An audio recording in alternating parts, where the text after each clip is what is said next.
Hey everyone, let's get started with this exciting case-based review on inflammatory abdominal pathologies. There is a lot of material to cover, as pretty much every organ system can cause trouble in the abdomen and pelvis. We'll start with the GI tract and focus on one or two key examples of each major disease, and of course, we'll keep it practical by including some important variations, foolers, and mimics that can trip up even experienced radiologists. And starting with the GI tract, and specifically the stomach can vary greatly in appearance depending upon when the patient last ate or drank. Over time, we become familiar with that range of normal. When the stomach is relatively scrunched up, you will see rugal folds fairly well, like in this example. And when the stomach is full, like in this case with oral contrast, we barely see any of the rugal folds because they are stretched out. Of course, the difficulty begins when the stomach wall becomes too thick. And generally speaking, we know too thick when we see it. So what's the differential diagnosis for this finding? And is there something that we could favor? Well, notice how the thickening is relatively low in attenuation, similar to the gallbladder. This indicates that edema and inflammation are primarily the culprit or reason for thickening. And indeed, this patient was referred to gastroenterology and underwent upper endoscopy where they found several superficial ulcers in the antrum. So that's the typical look for thickening due to inflammation and submucosal edema, but when do we start worrying about cancer? And so in our first case, low attenuation thickening, which looks similar to fluid, indicates edema due to inflammation. Intermediate attenuation thickening that is often bland, featureless, kind of similar in attenuation to the musculature, with loss of the normal mucosal definition is a typical look for lymphoma. And finally, infiltrative adenocarcinoma will often enhance and can appear quite bright. Notice how the tumor infiltration in this case is similar in overall brightness compared to the bright oral contrast in the stomach lumen. An important variation to keep in mind is the combination of both tumor and ulceration. And so this can cause both intermediate and high attenuation thickening from the tumor and low attenuation thickening from the inflammation. So notice the edema along the upper margin, flanking some central soft tissue with the pink arrow, and the larger component of lymphomatous infiltration on the lower margin. So beware of that combination. One of the first places that I look when dealing with a too thick stomach wall is the gastrohepatic ligament, which should just have fat, a few small nodes, and some vessels. Big lymph nodes in this location are not reactive. They should increase your suspicion for gastroesophageal junction or gastric adenocarcinoma, and that's one of the first places to have nodal spread. So let's take this example where there's some thickening along the lesser gastric curvature. So what do you think? Well, it's a little tough to determine the density of the thickening with the bright oral contrast that's right next to it. Well, fortunately, we don't have to scroll very far in this case to help us with some important clues. There are these two huge gastrohepatic ligament lymph nodes which support a high suspicion of gastric adenocarcinoma, which was confirmed in this case. So let's apply that concept here and look at a scrollable case. So here we'll follow the gastric antrum into the pylorus where we find an area of thickening. So here in that pyloric channel, there is mixed density thickening, which has both high and low components, but overall intermediate in attenuation. And then there's an important clue along the lower margin. So what do you see there? So along the lower margin with some vessels are some enlarged lymph nodes. So what this case really hinges on is, do you find enlarged lymph nodes more supportive of ulcer or inflammation or concerning for cancer?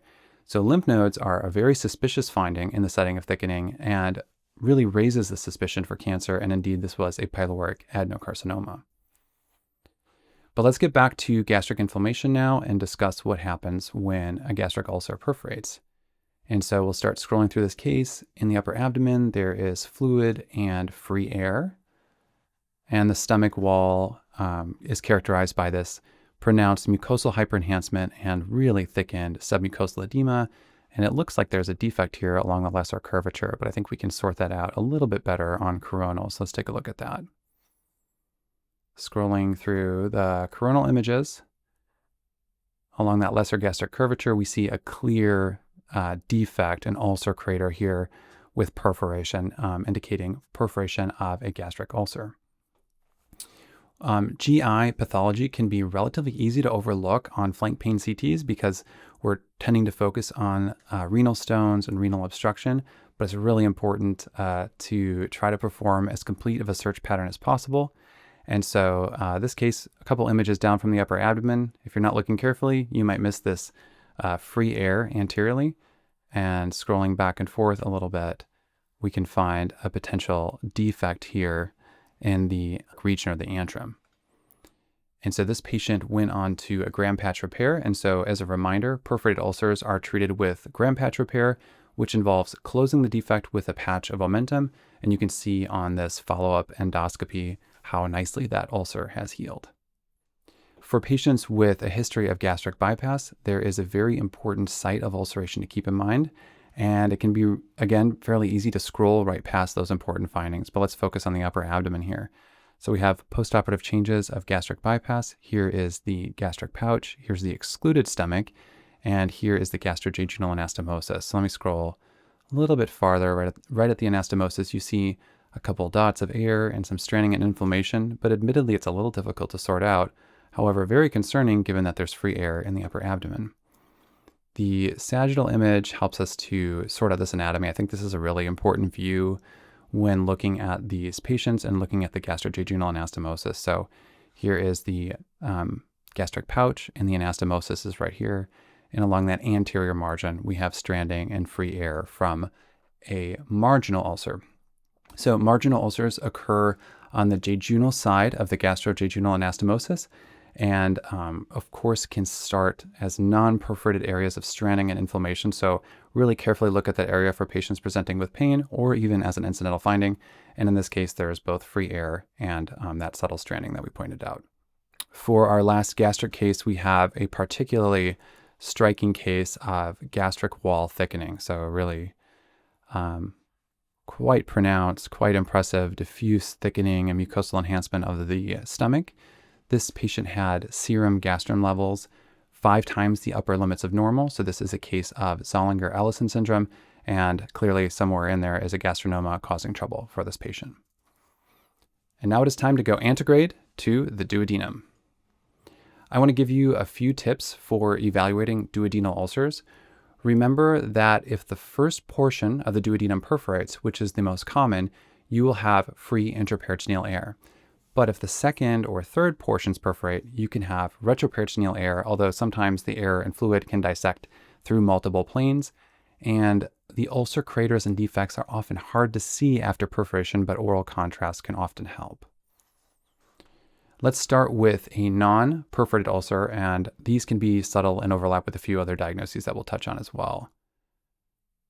So focusing here at the first portion of the duodenum, take a look at this thickening and stranding and this little outpouching here. So that's the non-perforated ulcer crater. There's also some kind of generalized thickening and mucosal and hyperenhancement of that segment, though admittedly those findings are pretty subtle and would be easy to overlook unless really running the upper gastrointestinal tract was part of your routine search pattern. But there we are from the sweep third portion back into the second portion, so we'll kind of work our way backwards. And there we see the medially projecting ulcer crater from a non-perforated ulcer. There are some other causes of trouble in the pancreatico-duodenal groove. Here we have a fairly classic case characterized by fluid and stranding surrounding the first and second portions of the duodenum into the third portion, and a little bit surrounding the pancreas and then the retroperitoneum. So this is a very typical place and appearance of groove pancreatitis. Here we have another case of some trouble in the groove. And the question here is, do we call interventional radiology for drain placement? So this is really an impressive case. Look at that big inflammatory looking collection. And if this isn't something that you've seen before, your first thought might be this is an abscess, but let's take a closer look at it. So here's that third portion and then second portion of the duodenum. And there's this really thick walled, impressively inflammatory collection that has some debris and some mottled air. Really interesting look. There's no free air or fluid elsewhere, so it's really kind of centered along that collection. And this is a very typical appearance of duodenal diverticulitis, and this would be treated just with antibiotic therapy. And so in this case, and in many others, the priors can help quite a bit. And so if you look back and you have the benefit of prior cases, you can see here for this patient, there's a non-inflamed duodenal diverticulum in that typical location that will eventually become obstructed and inflamed in that case.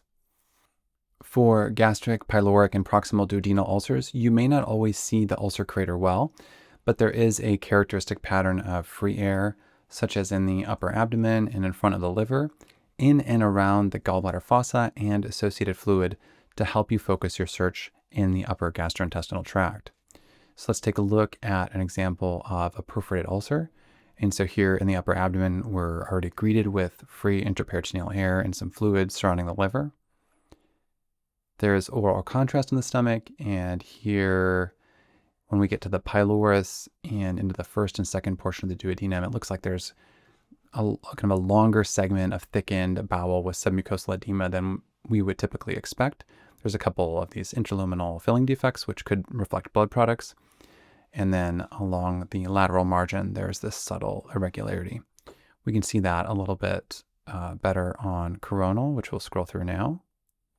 And so working our way backwards, this is the third portion into the second portion and back up. So kind of first, second junction where the wall gets thick, there's some surrounding stranding, and we see that ulcer channel and some leakage of oral contrast along the underside of the gallbladder there. So just keep in mind that the findings of free air and fluid and inflammation can be quite dramatic. A lot of times the defect can be quite small because of the surrounding edema causing that defect to kind of close off or coapt. Here is an example of a retroperitoneal perforation due to ulcer in the second portion of the duodenum. So here there's still quite a bit of free air, which is a little hard to see on standard windows, but you can see a little better on this wider window setting. But it is confined largely to the retroperitoneum and kind of this margin of the anterior pararenal space and posterior peritoneal lining. The coronal reformat shows us the site of the ulcer well, which is right along this medial margin of the second portion of the duodenum. And again, notice how much thickening is involving that segment with surrounding stranding and fluid. So kind of an interesting case where air is confined to the retroperitoneum. Now we are ready to move on to the small bowel. Let's start this section with something a little bit different, a simulation, where we are going to imagine that we are an emergency department physician and reading this radiology report. So when reading the conclusion of this report, it sounds like there is a inflammatory collection in the mid-abdomen that is concerning for an abscess. So right off the bat, there's a couple elements in this report that might benefit from a little extra effort. So first, as radiologists, now we can ask ourselves, is this a complete differential diagnosis? How common is a de novo abscess adjacent to the small bowel? And in giving such a diagnosis, it almost begs for some suggestion as to the potential causes and including them in the discussion. And second, we should anticipate what kind of management will this kind of report inevitably lead to, and will the person who is asked to manage this complication have any greater insight than the radiologist? So let's take a look at the case here. Certainly not an itis. There is a very large inflammatory collection in the mid-abdomen. And so let's look at this in more detail. It has a thickened wall, there's surrounding fat stranding, and it has some association with this loop of jejunum, which is a little inflamed as well. And as I scroll back and forth, notice that really thin little channel of communication with the lumen. So kind of interesting. So it looks like it's basically arising from the jejunum, and indeed it does kind of look like an abscess. But let's look for any other clues in the upper abdomen. So is there anything else that you notice here? And particularly along the mesenteric margin of these other jejunal loops. So there are several other non-inflamed little outpouchings here. And so these are small bowel diverticula, and that's a very common location for the small bowel diverticula to form. And this one has become inflamed. So this is actually jejunal diverticulitis. And if you're not familiar with this diagnosis, it can seem quite dramatic as the inflamed diverticula get really large compared to their colonic counterparts, which would otherwise have perforated by now. And so small bowel diverticula, remember the duodenal diverticulitis case, which also had the large diverticulum, this is a very typical look, and they look like abscesses at first glance. And indeed, this patient did go on to have drainage of the diverticulum, which was not necessary. And you can see that thin channel of communication, but eventually had the drain removed without incident. So this could be treated with antibiotics normally. So we'll revise that report now and state in the conclusion that this is acute, uncomplicated jejunal diverticulitis with a large inflamed diverticulum in the mid-abdomen. So a couple comments here is that we're leading with the diagnosis for clarity for the treatment team, and we're also anticipating potential provider confusion when they go and review the images themselves. So radiology reporting and clarity is a major area of interest for me, and I can't help but to include a few more comments about reporting. So a cornerstone principle in reporting is sort of like a golden rule. Put yourself in the seat of the recipient and anticipate how they might understand and react to your report. And so these are some questions we can ask ourselves as we consider how to craft our report to maximize patient care and outcomes. So are we creating an accurate word picture of the images?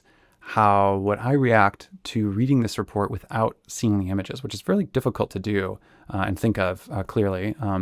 How can I anticipate and avoid potential confusion or missteps? And does the conclusion stand alone, or does it force a reading of the findings? So these are some helpful reflection questions.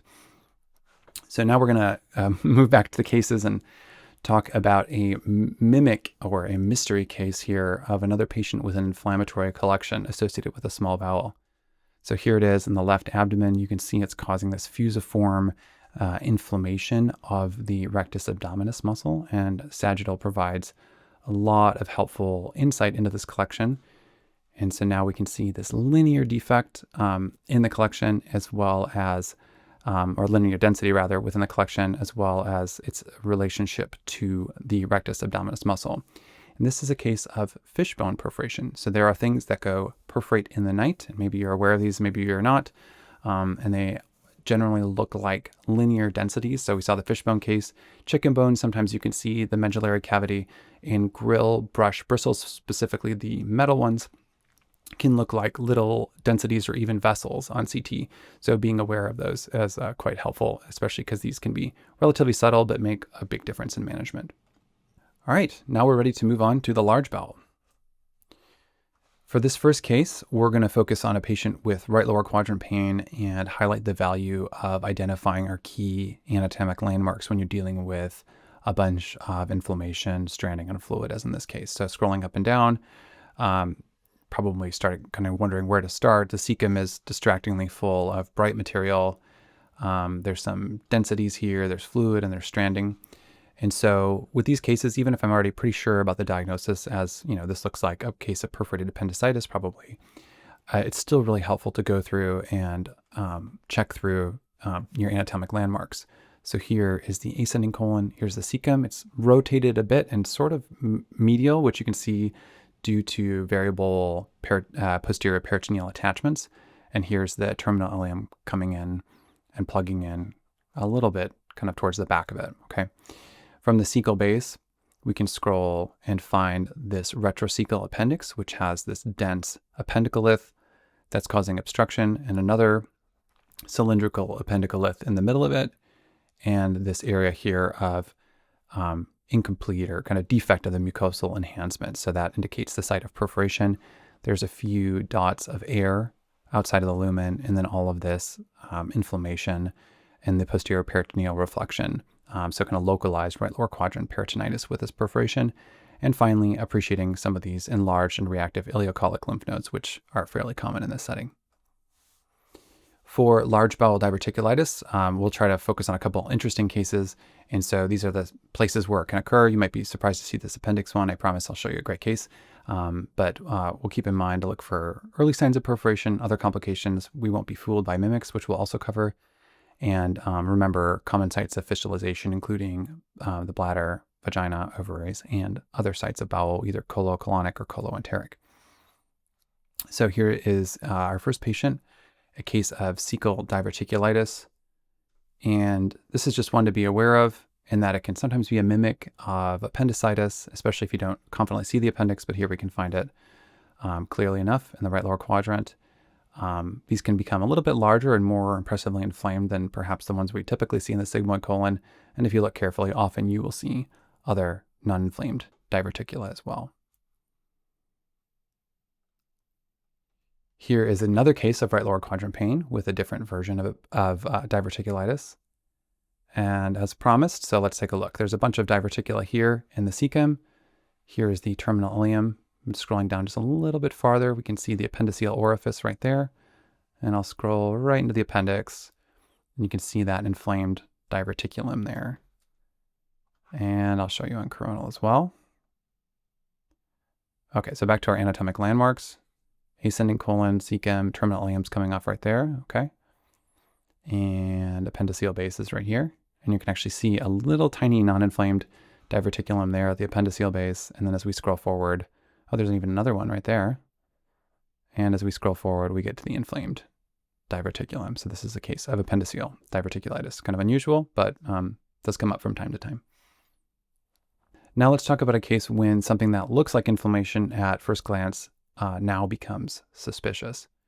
So scrolling down to the right lower quadrant, we reach this mass-like area of focal thickening of the ascending colon, as well as a couple surrounding lymph nodes, and there's some surrounding stranding. Notice how it's not really low in attenuation, it's more intermediate or even high in attenuation, so it is quite suspicious. What I always find interesting with these cases is when you scroll through an axial, you don't get a sense that it has a substantial craniocaudal or length of the abnormality. But on coronal, it really stands out, and you can appreciate the extent of that tumor and the apple core-like configuration of this colonic adenocarcinoma and the confirmatory surrounding mesocolonic lymph nodes, which, while relatively small, are not typically seen in this location. And then this much larger looking ileocolic lymph node as well. Now we're on to the sigmoid colon, and we're going to talk about a case of early perforation and how that might progress over time. So here's a fairly typical case of diverticulitis of the sigmoid colon. Here's the diverticulum. It has perforated and is relatively small and unimpressive. And there is some surrounding stranding, and there's also a couple locules of air. So this might be a case where you felt like, I want to provide some reassurance to the team that there's nothing drainable, there's nothing really actionable here. But let's take a look and see what happened 7 days later. So this relatively small, unassuming perforation has now progressed to a large abscess that requires drainage and will probably eventually lead to the need for a sigmoid colectomy or diversion at some point. So I think for these kind of cases, while there may not be something actionable, it can be helpful as a radiologist to suggest a short-term follow-up, as I've seen several of these relatively small-looking perforations either progress to abscess or chronic fistulizing disease at follow-up examination. So there's reassurance that nothing is needed necessarily, right away, as some of these do end up healing on their own, but that short-term imaging follow-up can be really helpful. When a patient presents with perforation, it can often be difficult to confidently identify the source, but there are usually a couple clues. So here we have a really dramatic presentation of this enhancing pelvic abscess. Here's the sigmoid colon around it, and there's these small dots of air within the collection. But notice this area where there's a little bit more air than everywhere else, these small little dots of mottled air, and you can follow that back to a thin tract back to the colon here. So this is likely the site of perforation. Remember, it started as a small diverticulum, which perforated, so now it's this kind of relatively small hole in the sigmoid colon, and that's the most likely explanation for those dots of air. Another pattern that can be a little confusing to look at first glance is when the perforation and air have spread quite remote from the sigmoid colon, or maybe like a wandering perforation. So here it's definitely an unusual case where there's all this retroperitoneal gas, and even gas, if you noticed on the first couple images, up in the mediastinum. But in terms of the site of perforation, as we get down to the pelvis, we see some thickening and inflammation of the bowel, the small bowel here, indicating peritonitis. We see this collection and some extraluminal air. But coronal really helps us to identify the source of that. So scrolling back and forth along the sigmoid colon, we see kind of similar to the last case where there's this tract of small dots of mottled air. And you can follow that air up into this larger collection, dissecting into the mesentery. So this perforation has dissected into the mesentery, has caused this abscess here, is causing peritonitis. and even tracking from the mesentery to the root of the mesentery into the retroperitoneum.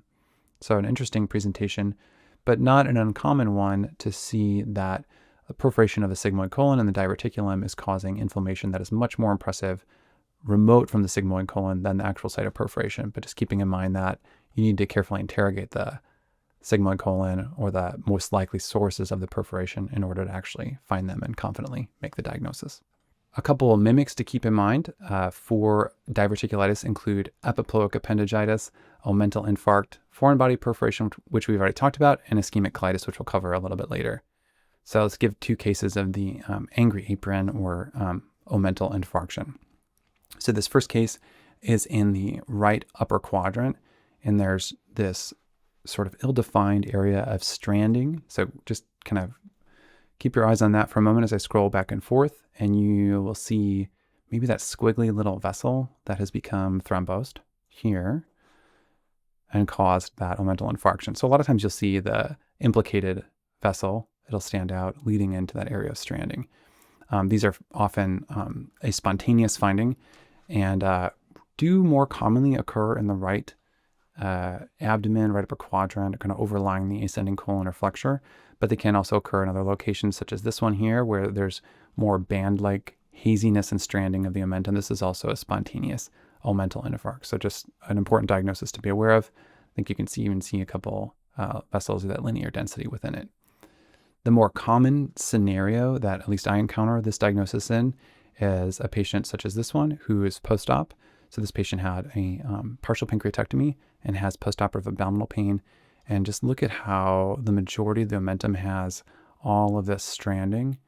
And then as we get to the left abdominal portion of it, you can actually see some liquefaction of the fat within the omentum as well. So this is a fairly large, substantial postoperative omental infarct. Sometimes you see them smaller, but over time these can evolve, kind of have a walled off appearance and even have fluid or fat fluid levels within them. So just being familiar with this appearance is really quite helpful. Now we are combining the discussion of small and large bowel pathologies with enteritis and colitis. Remember that categorically you can think of these as infection, inflammation, and ischemia, but the terminology is admittedly a little confusing because we use the term ischemic colitis, but not ischemic enteritis. But the starting point is essentially from abnormally thickened, abnormally enhancing bowel and working our way there down the differential diagnosis to the most likely cause. When a patient presents with clinical symptoms of enteritis, imaging findings are often subtle, such as mild mucosal hyperenhancement and fluid, but they can also have more pronounced thickening like in these cases. In that second case, you can see that target sign enhancement with mucosal hyperenhancement, submucosal edema, and serosal hyperenhancement. When I see bowel thickening like I do in that previous case, or any case really of bowel thickening, one of the first things that I do is I try to run the superior mesenteric vein and portal vasculature to see if there is potentially thrombosis. And so here's a case of really quite dramatic and advanced ischemia of the bowel where there's some areas of hypoenhancement and pronounced thickening related to complete thrombosis of the superior mesenteric vein leading into the portal venous branches. At least in my experience, a little bit more of a common presentation for SMV thrombosis is a bit more insidious in that you have clearly absent filling here of the superior mesenteric vein leading into the portosplenic confluence with some subtle edema within the central mesentery, but not those pronounced changes of bowel wall thickening. So you can have a variable presentation depending upon how much collateral flow and how much reserve the patient has, and certainly how late they're presenting. But just keep in mind the importance of a complete search pattern to exclude this for patients and this more common hazy attenuation of the mesentery when you don't have those small bowel changes. And when you're checking the pipes, make sure that you check all the pipes, including the arteries. So here's a case of a patient who has thickening within the left abdomen involving several jejunal loops. And so at first glance, it might just look like some inflammatory thickening, but notice the differential enhancement and in fact, the abrupt cutoff, which is really typical for arterial ischemia. So hypoenhancing into enhancing bowel. And I'll scroll back over to another area where that is the case here, where you see the thickened jejunal folds and then all of a sudden absent enhancement. So we're not used to running the artery on coronal admittedly, but it is helpful to get used to it. So here's the SMA. You can see it's occluded or near occluded at the origin, and then distally there's a couple of emboli here at these proximal jejunal branches. And this is all detected on a portal venous phase CT. So even though you may not necessarily get a typical mesenteric ischemia protocol, you can usually follow the SMA and proximal branches fairly confidently on a portal venous phase alone. Here is another patient presenting with nausea, vomiting, diarrhea, and this time instead of having the small bowel inflammatory changes, we're dealing with large bowel inflammation. And so there's a little bit of thickening of the terminal ileum as it leads into the cecum, but otherwise it's inflammation of the ascending colon, where we see mucosal hyperenhancement and submucosal edema, serosal hyperenhancement, some stranding, and it's involving ascending colon. There's transverse, we're up to the splenic flexure, descending looks thickened here and all the way down through the rectum here. Okay, this is a case of infectious colitis in that typical pancreatic presentation.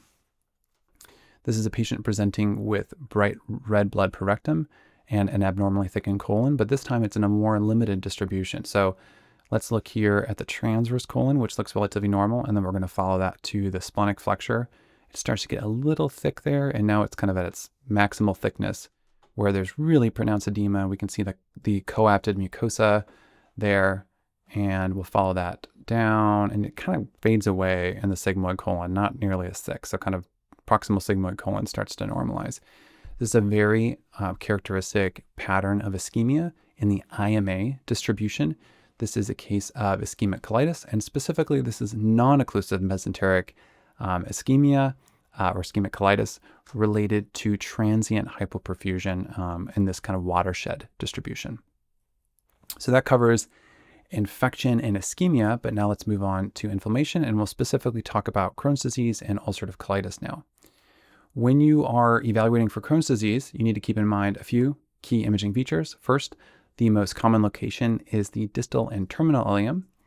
Of course, it can manifest anywhere in the GI tract, and so a complete search pattern includes checking for segmental involvement or skip lesions elsewhere.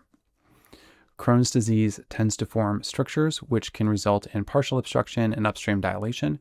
And because the inflammation is transmural, or through all the layers of the bowel, it tends to form fistulas such as this enteroenteric fistula here. And in that setting, abscesses can also form.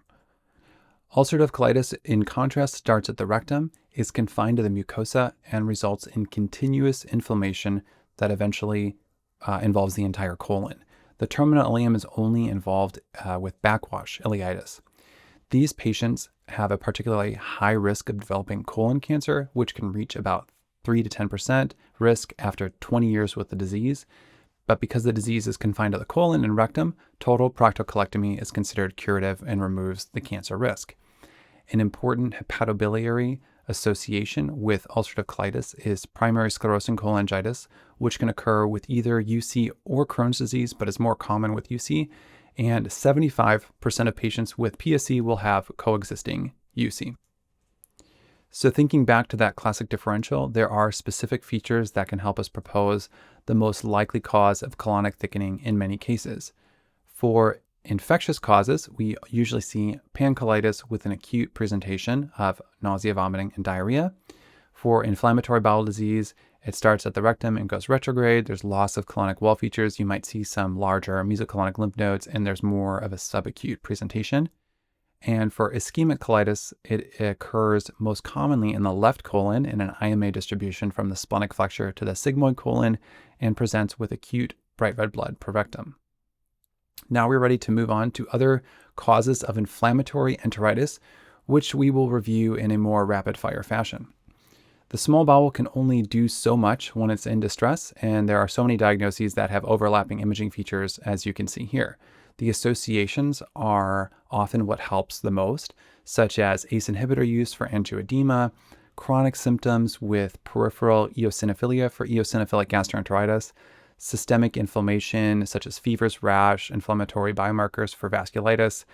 We've already talked about Crohn's disease. You look for TI involvement and skip lesions, and more of an acute distressing presentation for SMV thrombosis. If you image cancer patients, there are 3 specific conditions to keep in mind. So any ideas for this one? This is a case of radiation enteritis. So this patient had cervical cancer and underwent radiation therapy, and there's inflammation related to vascular injury of the small bowel causing stricture and partial obstruction. This is a person who has an incidental finding of low attenuation small bowel wall thickening, and it is associated with a certain type of therapy. So any ideas on this one? So this patient is being treated with a tyrosine kinase inhibitor for non-small cell lung cancer, and this is tyrosine kinase related lymphangiectasia of the small bowel, which is a benign complication of that therapy causing dilation of the lymphatic spaces in the small bowel wall. This patient underwent bone marrow transplantation for lymphoma and has multiple segments of inflamed small bowel. Any ideas come to mind for this one? This patient has graft versus host disease. Graft versus host disease is a complication of stem cell transplantation where the donor T cells attack the recipient's body, causing inflammation and damage to various organs. All right, well, this slide is for those who like a master slide. And while we didn't cover all of these diagnoses in detail, it provides a great differential when you're dealing with abnormally thickened small bowel. Okay, so the bowel doesn't deserve all of the attention in this lecture. There are also some other organs that get inflamed, and we need to talk about those as well. So we'll start with a few great cases involving the biliary tree. For this first diagnosis, I do find in my experience that CT is generally far more accurate and also far more common in encountering it, and that is acute cholecystitis. So here we have the classic imaging findings of a thickened gallbladder wall, surrounding pericholecystic stranding and inflammation, and also some reactive inflammation of the hepatic flexure, which was actually found to be adherent to the gallbladder wall at the time of surgery, resulting in a more complicated and difficult removal of the gallbladder. Here's a second patient presenting with acute cholecystitis with a more dramatic appearance of the wall with multiple areas of discontinuity indicating perforation of the wall, and this is a common finding seen in the setting of gangrenous cholecystitis where the wall is undergoing ischemic necrosis. There's a particularly helpful sign when you're wondering if the gallbladder is inflamed or not. So you have a dilated gallbladder and you're starting to maybe see a little bit of that stranding and inflammation, which I think is fairly convincing, but maybe you think it's a little bit of motion. It's a little hard to sort out. There's the stone by the gallbladder neck, but its interaction with the anterior abdominal wall is what allows you to be really confident about this diagnosis, and that's this little indentation of the anterior abdominal wall indicating that the gallbladder is under tension. It's called the tensile fundus sign. So here are some additional examples. It can be relatively subtle, but seeing it protrude and indent the anterior abdominal wall is a really helpful confirmatory sign, especially if the thickening and inflammation of the gallbladder are relatively modest.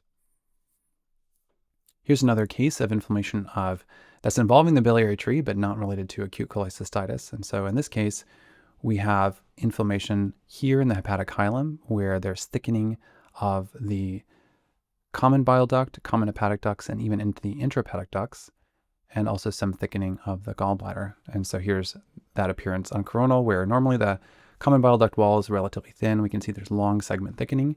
A couple other important findings here as we follow the portal vein. So here's portal vein. Just follow it up with me into the intrahepatic branches.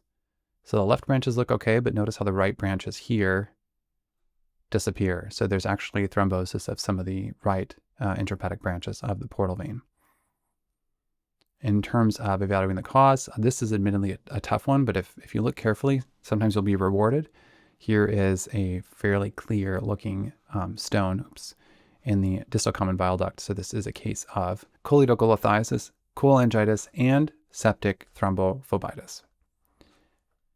An important variation of the too thick common bile duct to keep in mind is this diagnosis here that we see on MRI. So again, we're seeing long segment, really pronounced thickening of the common bile duct, common hepatic duct, and in the intrahepatic ducts with even this sort of mass-like patchy enhancement, maybe getting you concerned about a potential cholangiocarcinoma. Some of that central abnormal enhancement goes away, but we really can appreciate the pronounced thickening and enhancement of the biliary tree on the portal venous phase for the dynamic post-contrast MRI images. Maybe you have wandering eyes and you notice this inflammation here in the left upper quadrant. The pancreas also looks like it's a little abnormal where there's some increased enhancement and this fluid collection near the tail indicating a chronic pseudocyst. The patient underwent ERCP, and here are the ERCP images showing multiple areas of stricturing and irregularity of the intrahepatic ducts with substantial improvement after steroid therapy. So this is a case of IgG4-related sclerosing disease, if you're familiar with that, but maybe this is a new diagnosis. So basically, you can think of it as a multi-organ infiltration related to IgG4-positive plasma and T cells. It has various manifestations, but the most common are autoimmune pancreatitis and autoimmune cholangitis, and sometimes you see them together, as in this case. For these patients, if you have any suspicion, it can be helpful to suggest checking the serum IgG4 levels because they have an excellent response to steroids and can avoid any more aggressive therapy if they are able to confirm that. And now we are on to the pancreas. So let's talk about an inflamed pancreas here.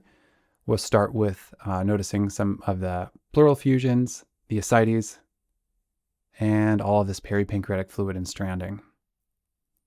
So maybe you think the hypoenhancement is relatively subtle, maybe not. Putting on liver windows can certainly help, but there is this abrupt cutoff here with the pancreas head and neck with hypoenhancement indicating a large area of necrosis. So really a particularly severe presentation of necrotizing pancreatitis in the acute setting. It does also look like there might be a little bit of potential thrombosis of the splenic vein here as well with some eccentric clot. And so this can progress over about 4 weeks or 6 weeks to this finding, which is walled-off necrosis. So this is necrotizing pancreatitis and walled-off necrosis. Well, we already reviewed a great case of this diagnosis, primarily involving the biliary tree, and now it's time to focus on the classic pancreas findings.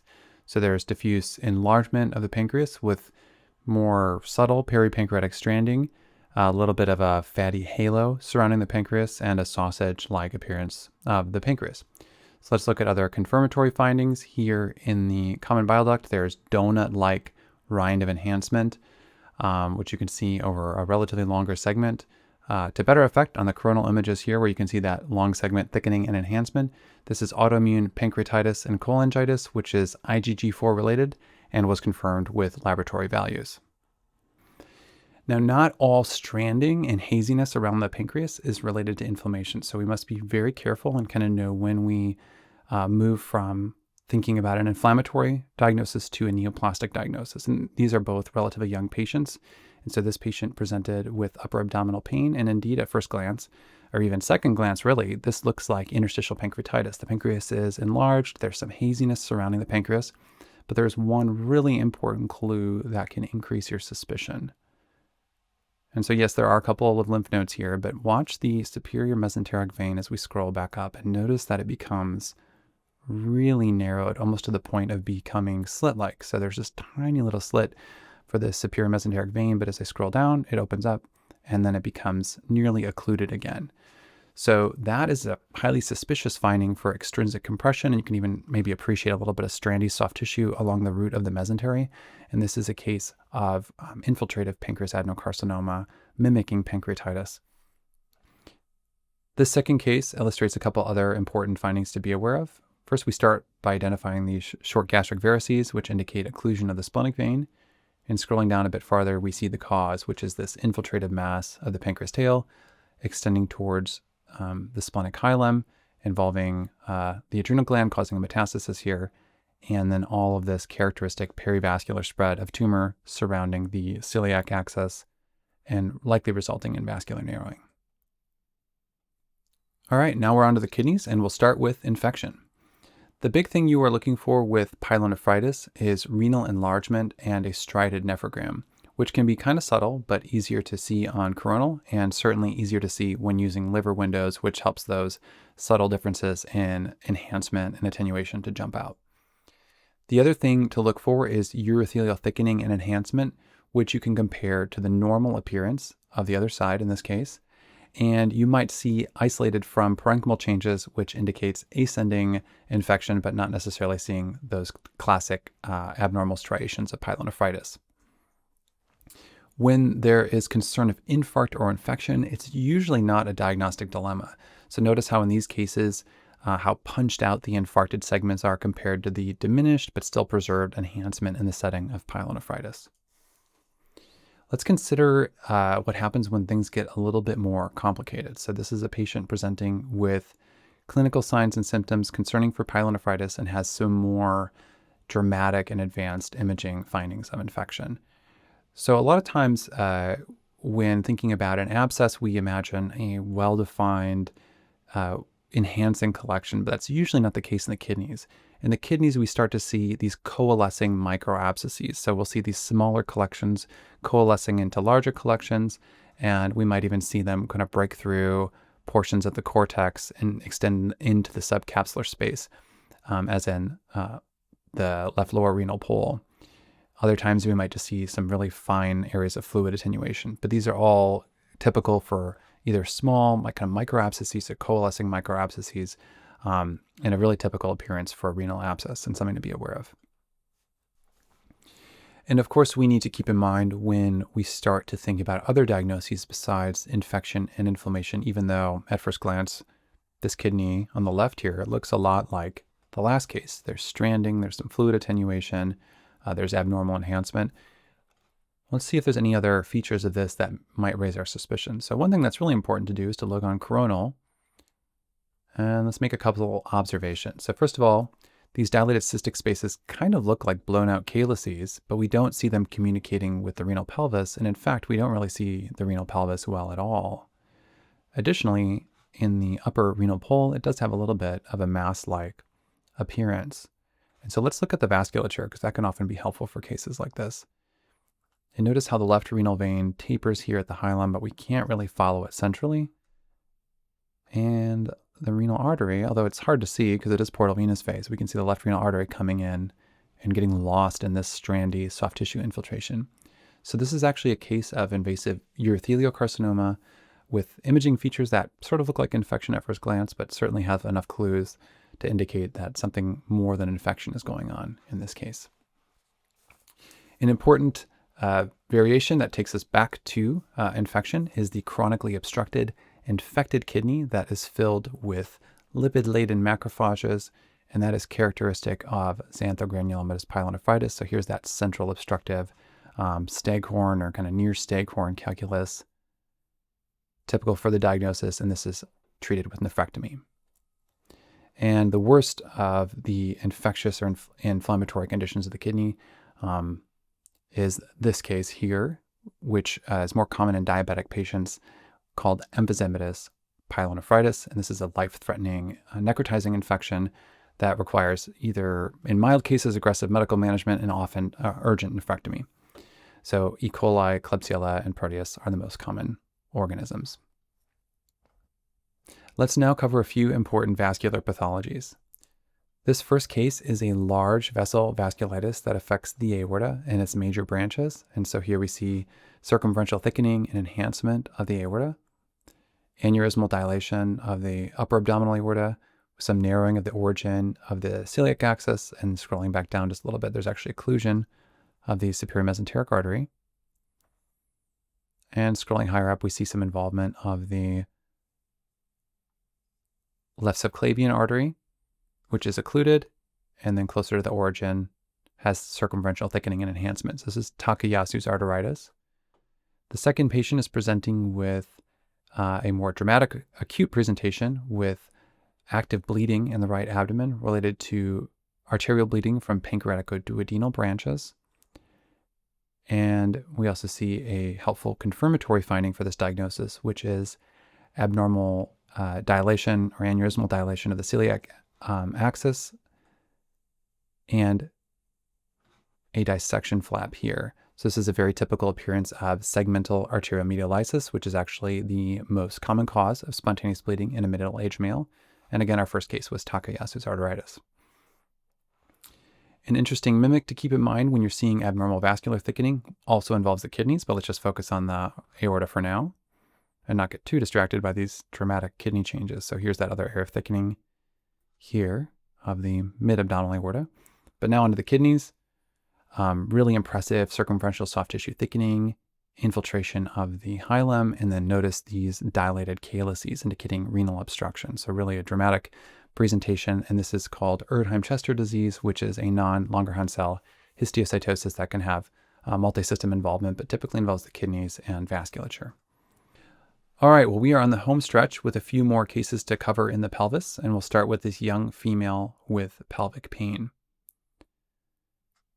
So scrolling down to the pelvis, we find this unusual looking collection in the left adnexa. Here's the uterus with IUD anteverted, and some thickening and stranding in the right adnexa as well. So let's take a look at coronal to see if that helps. Here's uterus, bladder, and then the left adnexa there with this inflammatory looking collection and this kind of elongated tubular component leading into it. So this is a typical appearance of a tubo-ovarian abscess, and with some salpingitis on the right likely. And hopefully you can appreciate that CT does provide some great insight into these abnormal cases, and sorting through these abnormalities can often be quite difficult to do on ultrasound alone. An important variation to keep in mind with patients with long-standing IUD is seen in this case here. So there is a thickening in peritonitis with this large collection, and some additional collections here in the bilateral adnexa with more loculated, multiseptated appearance with this older style of intrauterine device. So really an impressive presentation, but this patient is coming in with several months of symptoms rather than an acute presentation. So this is a case of actinomycosis, and that is caused by chronic mucosal microtrauma from the IUD and a chronic granulomatous infection that then ensues. And so the patients often present subacutely with several months of symptoms and are treated with drainage and long-term penicillin. And here's a companion case, which can have some overlapping features depending upon where you practice, of tuberculous tubo-ovarian abscess with peritonitis. For this older male with pelvic pain, it's a good reminder that CT can often provide helpful evaluation of the pelvis, even though it is often limited. And so the prostate looks like maybe it's a little enlarged, but there's certainly some stranding surrounding it, and also stranding and enlargement of the seminal vesicles and bladder base, in this case of prostatitis and vascitis. And this patient has a more severe presentation where there's prostatic abscess, so basically fluid attenuation and peripheral enhancement of the entire prostate, which is then ruptured into the left ischioanal fossa here. You can see it extending all the way towards the perineum, so and even beyond the field of view a little bit. One other pelvic abscess to keep in mind that you'll probably occasionally encounter is related to an infected anal gland, and that is this horseshoe perirectal abscess with this really characteristic appearance. And I included the second case here, which just shows that the name is really quite fitting. And finally, to wrap up with a very dramatic presentation, this is a patient with necrotizing fasciitis and alcoholism, where we're seeing extensive soft tissue gas related to a necrotizing soft tissue infection. Well, believe it or not, we covered over 50 diagnoses in this talk as we went through a full spectrum of inflammatory disease and important mimics in the abdomen and pelvis. If you enjoyed this style of teaching and don't mind a touch of self-promotion, I am happy to announce that I recently released a CME course with Radiopedia that has about 2.5 hours of video teaching and goes over 150 cases, and you can get 25% off with this QR code, or if you go to my website, there's a link at the top. So check that out if you're interested. And with that, I thank you for your time and attention, and I hope you've enjoyed this talk and found material that you can apply to your practice and the care of your patients.